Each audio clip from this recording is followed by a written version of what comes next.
Well, the Lakers tied this series 1-1, beating Minnesota last night 94-85, pulling off a tough and hard-fought victory, overcoming a late comeback by the T-Wolves, and eventually pulling this one out. However, was it a major change in their game plan, their scheme, or was it simply with improved effort and energy on the court?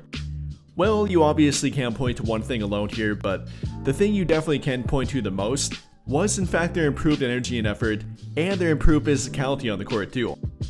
Simply put, you don't beat a team like Minnesota without playing physical. You don't have to necessarily be more physical than them, but you do have to at least match their physicality on the court, and then play better offensively than they do as well, which the Lakers were able to do in Game 2, playing much better offensively than they did, playing as physical, if not more physical than they did. But is it actually replicable for Game 3, or for beyond this series? Well, we'll talk about that, what's most important to them, what they did well in Game 2, and what they have to keep up for Game 3 and beyond.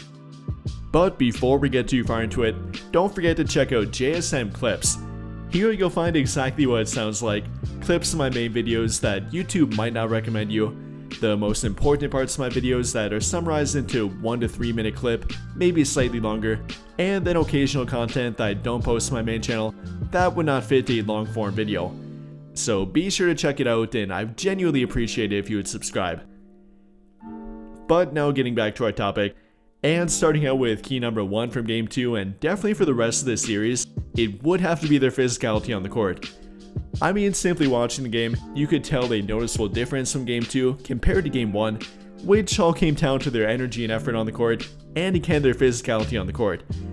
I mean, comparing the foul battle, the Lakers actually committed more fouls in this game, so T-Wolves fans or NBA fans can't say, well, the Lakers simply got the better whistle and that's how they won. Nope, that's not the case here. They were called for 24 personal fouls, while the T-Wolves were called for 22. So again, no real advantage here, and actually a slight disadvantage for the purple and gold. The main difference was that their key rotational players, apart from Jackson Hayes, did not get in foul trouble, while for the T-Wolves, that was not the case for them. I mean, even by halftime, Naz Reid had 3 fouls, Dante DiVincenzo had 3 of them, even for their starting lineup, Jaden McDaniels had 2 of them, Julius Randle had 2 of them, and they definitely were in a bit of foul trouble, which was from their over-aggression and trying to make their comeback. And then for the free throw line battle and actually getting to the free throw line, once again the Lakers did not get the better whistle here. They actually made the same amount of free throws, the Lakers going a perfect 20 of 20 from the free throw line, but the T-Wolves actually got there 5 more times, or getting 5 more free throw attempts, going 20 of 25 from the free throw line, and also winning that battle as well. But again, going back to the physicality and the Lakers' ability to match it, if not even beat them in the physicality battle in Game 2, it was very impressive, and although it might be difficult for them to replicate and keep this up every game, they proved they can play that way and win a game in that fashion too. So not simply the T-Wolves playing that way or benefiting from that style of play, but the Lakers can actually do that too. Even apart from the foul battle here or free throw discrepancy, they were very efficient on defense and made the Minnesota Timberwolves not so efficient, holding them to only 38% field goal shooting and only 20% 3-point shooting. Not only that, but not even letting them get many 3-point shot attempts, only attempting 25 of them in Game 2, which was nearly the amount they made in Game 1, that being 21 of them. So yeah, their physicality definitely affected their entire offense, not only their ability to score, but even their ability to get good 3-point shots, which was a combination of both physicality and simply playing better committed defense in the court, not over-helping on the court, helping a little bit off Anthony Edwards, which they rightfully should do, but not over-committing to it, not committing their entire defense to trying to stop him and not letting him get to the rim, but doing a little bit of it, just enough to affect him, but not letting off their other guys and their own commitments at the 3-point line, which led to their best defensive performance of the postseason so far, albeit only 2 games in.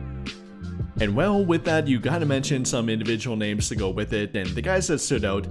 Obviously, their whole team really committed to it, but 2 guys in particular that were not very physical in Game 1, especially not on defense, and kind of did get pushed around, but that made a big improvement for Game 2, happened to be Rui Hachimura and Austin Reeves, both of which really stood out in my opinion. I mean, here in the first quarter, they both made it a point. Rui Hachimura getting hit in the face, briefly having to leave the game, and you'd think that might make him a bit timid, even maybe fracturing his face, or who knows what happened to him exactly, but he came back and arguably played even more physical after that point, fighting hard for rebounds, getting positioning on defense and not being back down, and simply playing like the uncharacteristic, non-timid version of Rui Hachimura. That's the kind of player they need for Game 2 and will need for the rest of this series too.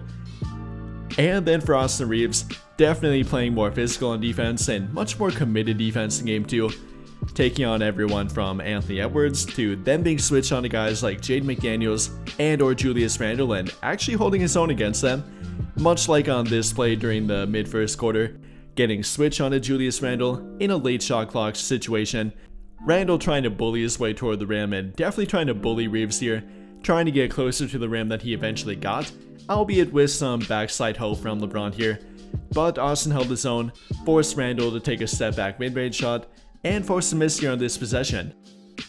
Or then throughout the game, getting switched onto Jaden McDaniels and unlike Game 1, did not get taken advantage of, held his own and contested shots very well, played hard on defense, and ultimately was a big part of the defense and overall physicality in this game, even putting his body on the line and taking 2 charges throughout. So shout out to Austin Reaves and Rui Hachimura.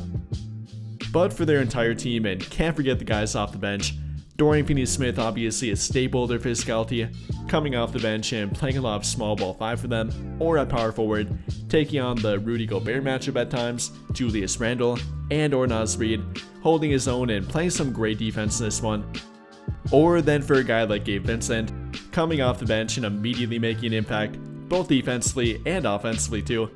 But defensively, holding his ground and even when switched onto a bigger player like Randle, Reid, or Gobert, not getting pushed down and holding his ground around the rim, taking a charge during the first quarter, picking up a steal, wreaking havoc on defense, and being a big part of their energy and effort, and even physicality out there too.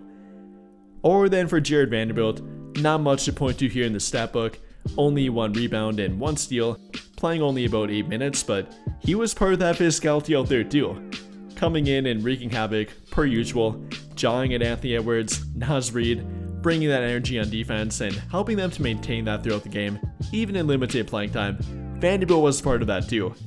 So everyone from Jared Vanderbilt all the way up to LeBron James and Luka Doncic definitely worry about that mentality and playing with more physicality in Game 2,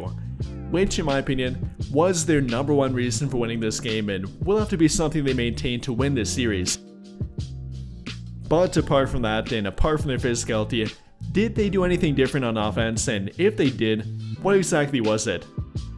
Well, you can point to a few things here and there from a scheme standpoint, a little bit different sets in the court and different things they ran, but primarily their focus was really not that different. Early on, being the Luka Doncic show and attacking Rudy Gobert, which he did once again to a whole lot of success in the court. Whether Rudy Gobert switched or sunk into drop coverage, Luka attacked him and pretty much played him off the court.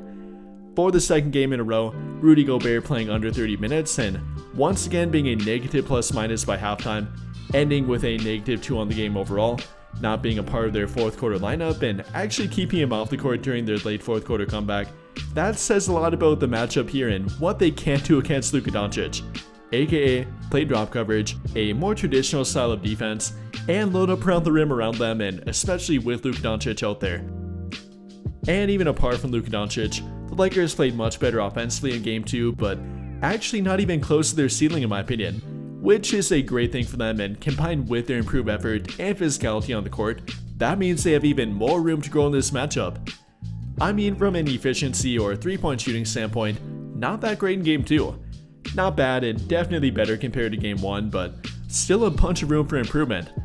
I mean, pointing to a guy like Austin Reaves, not hitting a single 3-point shot, going 0 of 6 on the 3-point line, and much of them came during the first half.